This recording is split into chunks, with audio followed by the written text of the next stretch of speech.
Hi everyone, this is Sheila Kumar Hay of Ecstatic Birth, and tonight I'm excited to introduce you to Nisha Gill. She's my guest, and we're connecting from New York to Australia, all around the globe, to talk to you tonight about turning the traumatic into the ecstatic, or really how they're opposite sides of the same coin, and how do we release the trauma so that we can open to more and more levels of ecstasy. Nisha is an amazing woman. She's a somatic experiencing trauma resolution practitioner who specializes in birth and sexual trauma healing. She's also a body worker, a doula, a birth educator, a women's tantric yoga teacher, and I'm super proud of this, she's an ecstatic birth practitioner. Welcome, Nisha. I'm so happy to have you here. Thank you, Sheila. I'm really honored to be here. And thank you so much for all the work that you do to bringing this awareness in the world. I really appreciate your generosity of sharing your wisdom in the world. So thank you. You do it so well. You do it so well. That's why we love each other, because we both have that same fire and passion for elevating birth. Absolutely. Yeah. Nisha, happy birthday. Oh, thank you. I'm nursing a cold, so I'm hoping I don't run out of voice, but if I do, I'll just have my sip of water here. Well, I have so many things I want to talk to you about, and where to start? I think the first place to start is if you could talk about, so you do this trauma work, you also did the ecstatic birth practitioner training, and to some people that might feel like it's the opposite. But as we just talked about, it's kind of the same thing. So can you talk about that a little bit? Yeah, for sure. Look, trauma's a big word, Sheila, but people say to be human is to experience some level of trauma. And I guess my definition of trauma is this idea of trauma by 1,000 cuts. It's not necessarily that huge tsunami, although some people unfortunately do experience something of the equivalent in their lives. But it's all that cumulative stress that we store in our bodies, our nervous systems at some level.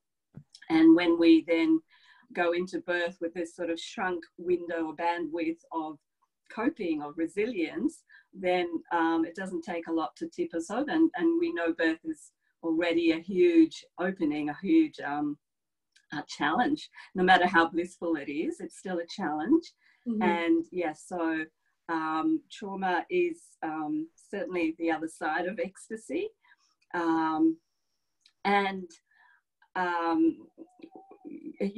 It's a nervous system response. It's not so much about what happened and who was there and why.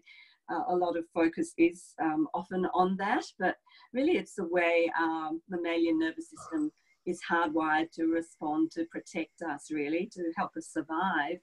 And when it doesn't get the signal that the threat or the danger or the challenge has moved on, and it doesn't come down from that high charge, then what happens is it continues on overdrive, and the threat detector in our brain continues to believe that the threat is still present. It doesn't come off that adrenaline spike. And when this goes on for a period of time, you can imagine that we're not meant to just be on that high level of adrenaline. We're meant to come down and come back into balance. And when it doesn't happen, that's when we get all these symptoms of trauma, of either the fight, flight, the more anxiety kind of hypervigilance and panic attack kind of picture, or the numbing out, the freeze, dissociation opposite picture, which is not necessarily as calm as it looks. It's actually a step beyond fight and flight. So it's when we're captive, we don't have the choice to fight or flee a situation, which is often the case in birth.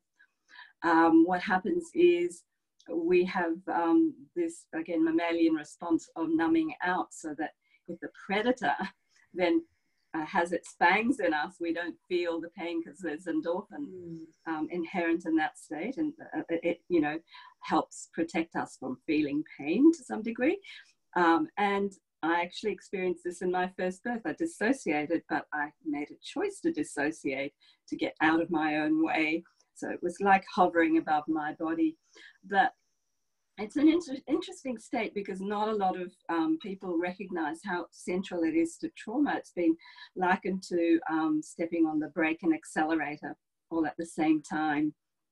And coming out of freeze can be quite a frightening situation because we go straight back into fight and flight. So it's an interesting place to be. And there's a associated response which is very typical for human females, which is the appease response. So once again, it's a hardwiring to protect us and our offspring from further danger. So what we tend to do is to appease, to submit, to resign, to give in and give up. And again, it's not what we want in birth. So trauma is a body response. It's very much something that we have to work with through the body. And when we're talking about ecstasy in birth, again, it's that from the neck down kind of awareness, which is not so common in our 21st century lifestyles, no matter how sophisticated we think we are. We really are mammals at the core of it, so we kind of forget that.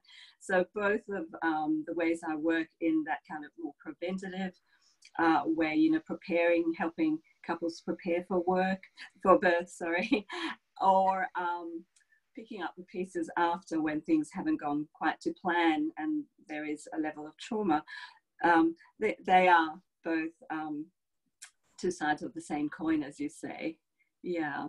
But my preference, of course, is to work at that preventative end. So do all I can to encourage that subtle awareness, body awareness. And it is a slow process. It doesn't happen overnight, right?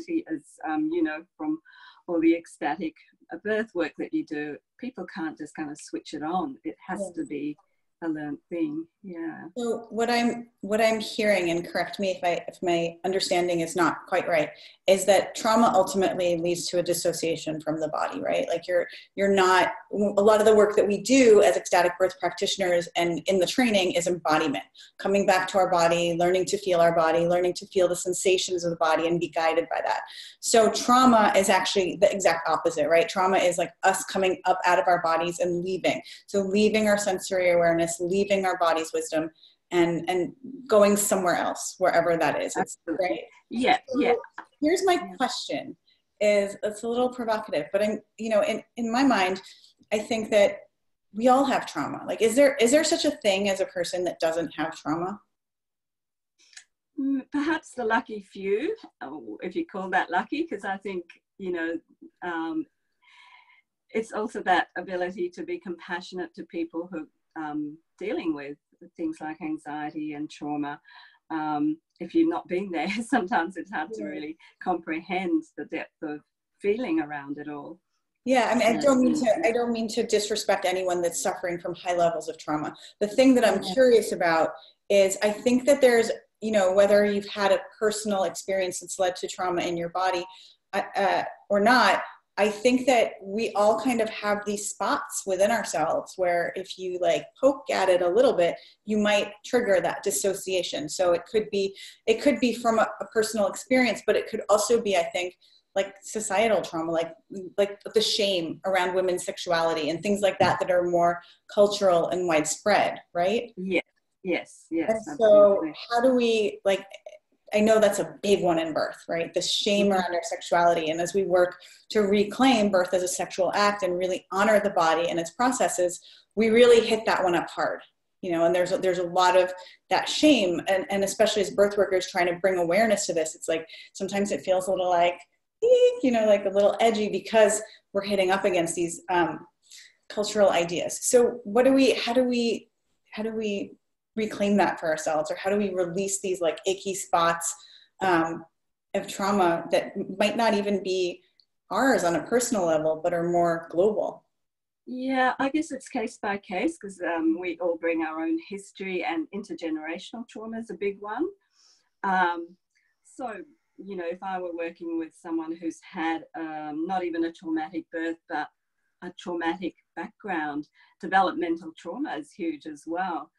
Often people come in and we think we're working on sexual trauma or birth trauma, but as you get further into things, it becomes apparent that developmental trauma, pre and perinatal trauma, can be huge. So not only looking at the old patterns and the history, but what is the body doing right now in the present moment? What is I'll use this word window of tolerance because I really like it. It's that idea of how much resilience do we have? How much bandwidth do we have to cope with things that are going on? And that is very much informed by the nervous system in the moment. It's not something I can predict for my client that I'm seeing next week. Okay, her window of tolerance is going to be this big. It's really being present with the body, with the nervous system in the moment to judge that. And it's a subtle awareness that, you know, that I as a practitioner develop, but also help my clients develop, because again, because we're so disconnected from amazing bodies, it's not a typical awareness that people have in our day-to-day. So starting with all of that and really drilling down to how ready is this body to birth, not just this part of my brain, how, you know, how many boxes have I ticked around, you know, understanding choices and psychology of birth and physiology of birth, all the kinds of usual birth education that people involve themselves with, but they forget that birth happens through the body. So coming back to the body, no matter where they're at on that continuum or spectrum, you know, there's trauma, there's stress, but then there's this whole continuum to ecstasy. And can you find pleasure? Can you find spaciousness, joy, ease in your body at some level? Because it really is on a spectrum. And the work I do in trauma through somatic experiencing is very much about bringing that awareness around, okay, here are the bits, the racing heart, the tight chest, the lack of, you know, deep breathing and all of that. But here are these other bits that are working amazingly. So the blissful bits are kind of holding space, if you like, for all the other parts of our body that are not feeling so happy, and kind of saying, come on, come along for the ride. And it's very much that kind of, you know, awareness of this safe shore, the happy bits, and then the not so happy bits kind of get the message that, well, we're not stuck in this place. There are other options in this body. And so that's kind of what the process, in short, is encouraging. There's a lot, many more nuances and aspects to somatic experiencing, but it is that idea of we're not stuck. We can do this thing of shifting our awareness of the parts that are working well and the parts that are not, and that everything moves and shifts. Nothing is really stuck. We're not there forever in that place of high anxiety or feeling frozen and numbed out. There is opportunity to shift that, and it's just finding the right way, or the way that works for that person. Yeah, some people do find talk therapy is all they need, but my bias is actually trauma is at the level of the nervous system, and that's kind of where it needs to be addressed to have a more lasting kind of resolution around it. Yeah, I'm not sure if I answered your question fully, but yeah, but now I have a million more. So it's so interesting actually listening to you talk about it, because I feel like you're using a little bit of a different language than we use in the ecstatic birth practitioner training, but I feel like the essence is very similar in that, you know, we all go through these alternating waves of expansion and contraction. We bring things down to the level of sensation in the body, and really start to bring our awareness to like what sensations are alive for us, and how do we expand towards pleasure, and how do we, when we feel constriction in parts of the body, how do we use pleasure to bring flow back in? And so I'm curious, since you've done both sides of this training, you've like very intense, you know, training in trauma resolution, and you've also done you know, training for the ecstatic birth practitioner program and training your own body to open to pleasure. are the tools really the one and the same? Are they similar? How do you see it? Here's the thing, I was reflecting on this. I think in order to really get to the ecstasy, there has to be some level of moving past the trauma, the anxiety, the dysregulation is the word I use in the nervous system, so that there is capacity, more space and capacity in the body for pleasure. Because when we amplify what's already there, and if it's dysregulation, if it's trauma in the body, we can use energy practices, right, to kind of amplify everything. And there is a danger that you're amplifying the trauma when you move energy without having a nervous system that's really stable. And I say this from experience of clients I've seen who kind of chase big energy experiences like Kundalini awakenings, and to put it bluntly, they kind of fry their nervous systems when they're not really, the nervous system has, you know, say a history of developmental trauma, and it's all kind of still in the mix. And but they have in their mind, not in the nervous system, the idea that they're ready for these big energy shifts, but in fact they're not, and they find out the hard way when they have to pick themselves off the floor because they're just not dealing with life anymore after these experiences. So I would say that there has to be a level of resilience in the system to expand, but it's also that whole idea of doing it in baby steps. So when, and that's very much what you teach, and very much the way somatic experiencing works, is really slower is deeper, slower is safer, because big issue with trauma is safety and connection. So when we're traumatized, we don't feel safe in our bodies, we don't feel safe in the world, and we're out of connection with ourselves and with other people. So it is that thing of just moving in baby steps so that we can kind of challenge ourselves to meet our edges, but not go over the edge so that we're completely tipped over and then re-traumatizing ourselves. But yeah, so certainly that awareness, bringing in that awareness, but it's not something that can be conjured up like, you know, you can't find ecstasy in your body and make it happen. It has to be ready to be there. And again, moving along in a slow way ensures that you're not less likely anyway to re-traumatize, if that answers the question. Yeah, it really does. And the thing that, sorry, I didn't mean to interrupt, the thing that sticks out to me when you're talking about the necessity to move slowly, and, you know, people that have in their mind, oh, I want to experience Kundalini, or like that's coming from a headspace, right? Absolutely. And so when you're working with a practitioner like you who's trained, and the thing that we always point our women to is like the body, feeling our way through, feeling the next step. And so my sense is, if you're really in your body and connecting with integrity, you're going to move as slowly as you need to move, right? Your body will guide you in that way. But the thing is that most of us are so disconnected from our bodies that we can't trust that sense. And that's where, you know, working with a practitioner could really help. So, you know, the question that I have is, because I do see so much trauma, and the way I see it is, you know, to a certain extent, like I was saying earlier, I think we all have varying degrees of trauma in our body, and we all have like holding patterns around, you know, how we run our energy. And so as you start to peel the layers of the onion and, you know, release layers of trauma, what you're actually doing is expanding your flow, your energy, and your capacity for pleasure in your body. So what's a baby step that, you know, women, and also for birth practitioners, because birth practitioners have so much trauma just from witnessing trauma, right? It's like a never ending chain. So if we're really going to open the doorway to ecstasy in birth, we really need to address this issue of trauma. Whether we're conscious of it or not, like it's such an important topic, and it's why I'm so excited to talk to you today.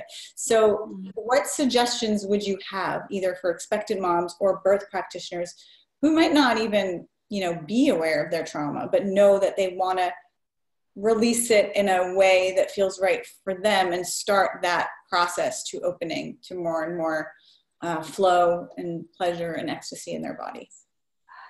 Yeah, so if there's known trauma, I would actually seek some support around that. So whatever kind of practitioner, and as I say, my bias is somatic experiencing, somatic practice, which is more a touch-based trauma resolution process. But we kind of... Can you do it virtually as well, or it's only touch-based? It is, no, somatic practice is touch-based, but somatic experiencing works very effectively on Skype as well. Okay. So, I mean, I personally like to give people an idea of where they're situated before I ever work with them, and for me to also know whether I'm the right practitioner for them. So what I tend to do is have a half-hour conversation with people to get them to understand, number one, is it trauma? And then number two, is it something they can easily work with? And if they've got a finite time with a baby coming, motivation is usually high. And I say any chipping away in the right direction is better than not at all. Yeah. You know.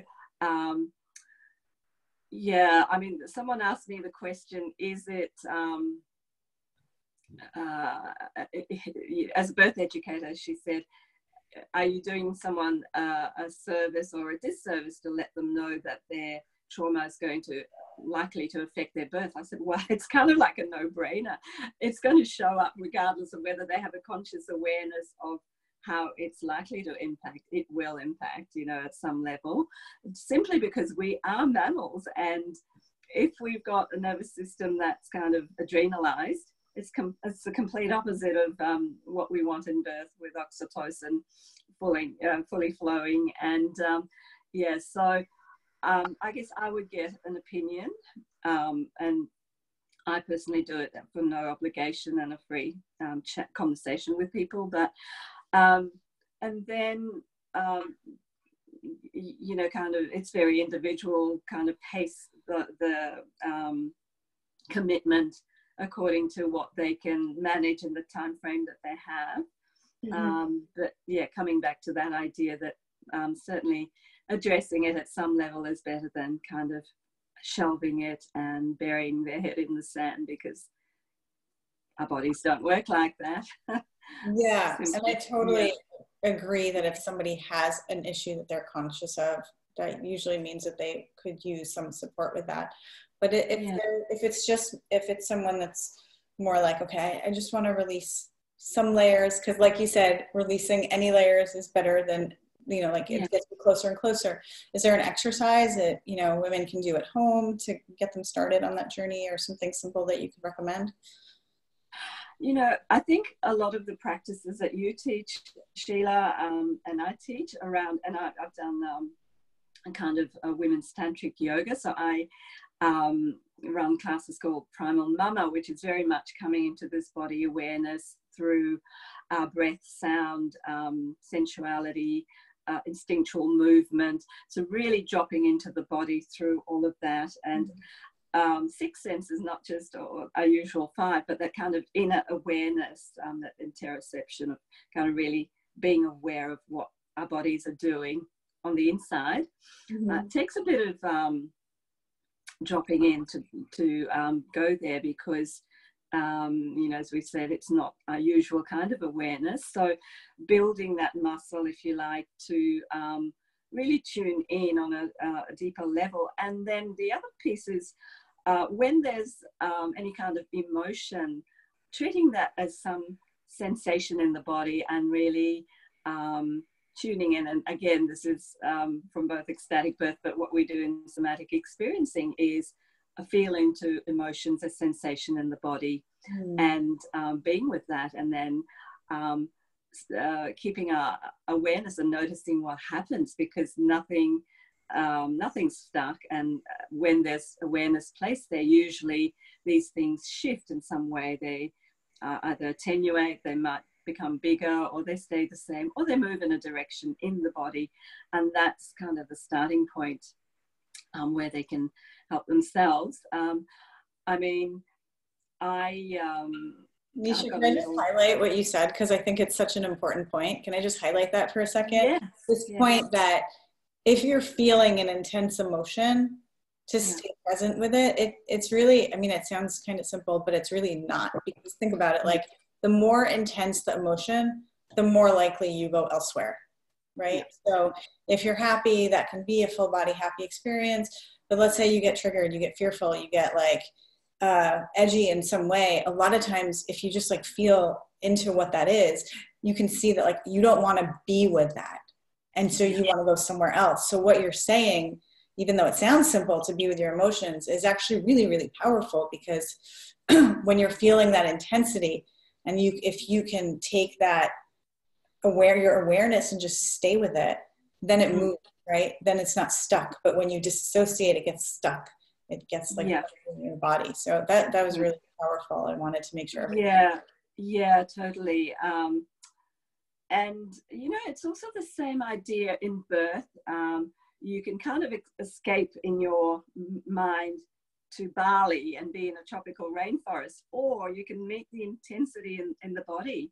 You can actually learn to be present with what is, and it shifts, because when we avoid something, it kind of grows anyway, but the intensity grows too. So it's often the fear around meeting it that makes it more, I'll use the word painful, perhaps. You know, if someone's in the throes of labor and having a contraction, if there's an avoidance of the sensation in the body, it's more likely to be painful than if we kind of meet the center of it and see what else is present with that, or how it moves, how it shifts. So same principle, yeah, just being with that. And you know, when there's trauma, it's not safe to be in the body. It's pretty scary to be in the body. So that's where having the connection with a practitioner who can hold that space and know when too much is too much, and just kind of pull it back a little bit to help that person navigate that space without feeling overwhelmed again. So yeah, that kind of is a reason to you know, to engage someone to hold that space in a way that's conducive and not going to re-traumatize. Because I do know that, you know, there's a tendency to bring a lot of people who've had birth trauma together in a circle without pre-qualification to tell their story.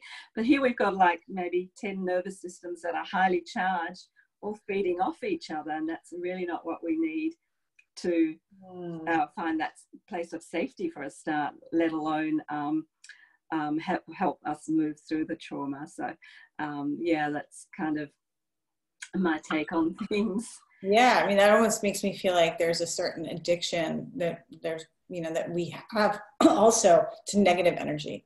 And I think it's like that's the feeding that you're talking about right there. Yeah, I will say though, you know, because it's such an isolating thing, trauma, and when women are postpartum, they're isolated anyway. So when there's someone else who's experienced something similar to them, there is a kind of relief. Oh, I'm not going crazy. I'm not alone in this. And so this thing called trauma bonding does happen, you know, that they can find solace in that sense of, well, she's experienced something similar or parallel to me, and it becomes a kind of way to move forward feeling less isolated. So yeah, there is merit in being witnessed and heard and seen for what it is, and for some other person like a practitioner to normalize all of that, because I don't see trauma as a mental health issue. I see it as a normal response to an overwhelming situation that's continuing past its use by date kind of thing. So if Yeah. somebody does want some support, and how can they find you? How can they connect with you? Oh, yeah. So my website's called feminineinstincts.com.au, because I'm in Australia, Melbourne, Australia. And as I said, I do these discovery sessions to see if there's any way at all I can help them piece together where they're at in their trauma journey, and whether I'm the right person, or there might be over in California, and I've got lots of colleagues over there, for instance, who do both somatic experiencing and somatic practice, touch work, and wherever. Oh, you're in New York, you're not in California. I beg your pardon. Yeah, so we're dotted around. There's about 12,000 somatic experiencing practitioners around the world, and there are other approaches that are more neurophysiologically based as well. A well-known one is the eye movement therapy, EMDR, and a few others as well. So if you share those links with me, I'm going to put them into the post for anyone that wants to reach Nisha. I'll give you those links. Just look in this post once we're done recording, and I'll share them there. Yeah, for sure. Thanks, Sheila. Yeah. Yeah. Oh my gosh, it's so hard for me to keep these conversations short because there's so much more to talk about. But I don't know, Nisha, is there anything else that we haven't touched on that you feel like you really want people to know, or you really want to share before we close? I guess just to remember that we are mammals, and there's often a lot of judgment around how we're not holding it all together. And so with trauma or any kind of stress, there's this tendency to put a lid on everything, the feeling thing, because it's, number one, it's overwhelming, but also we don't want to look incompetent, if you like, in the world. And that shutting down of feeling is adding another layer of stress to the body, and that's what chronic disease has its basis in. And that's my opinion anyway. And to remember that there is no shame, there is no blame in how our bodies are responding, and to seek the support, because it is around it. It's just that step of actually feeling, number one, that, and specifically when I'm talking about birth trauma, mothers don't necessarily put themselves first. The focus is always on the baby. But the thing is, I feel that when I work with a mom or a dad, because both partners are usually equally affected by trauma at some level, then I'm working with the whole family, especially the baby, because the baby's completely reliant on a calm nervous system to help it feel that the world is a safe place. And it's also been shown that when little ones, babies to young children, have what's called ACEs, adverse childhood events, and there's a list of them, but I see that again on the continuum, right? So when pre-verbally we have these traumas, let's just call it, in our nervous system, then we're wired for danger, and we never get that neural platform to build on. So brain development is affected right from the very beginning. And this is not like a dire warning, but it's reality, that this is what happens. And it's been found, it's quite a seminal study if anyone's interested, but it's been shown that early years are absolute blueprints for the rest of our lives, which kind of stands to reason. Yeah, so not putting things off, because it is not just about them, it is about the whole family.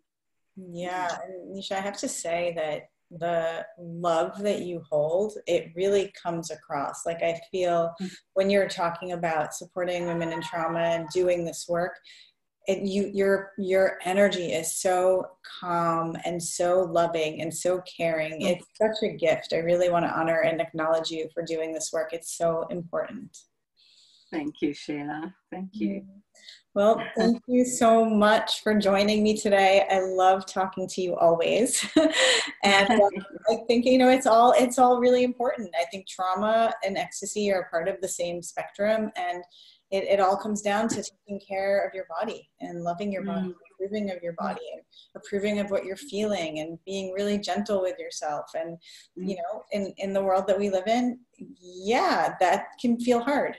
And so it's great to know, especially when you're dealing with intensity, such intensity that you feel like you have to go out of body. It's great to know that you can be held and supported in this way.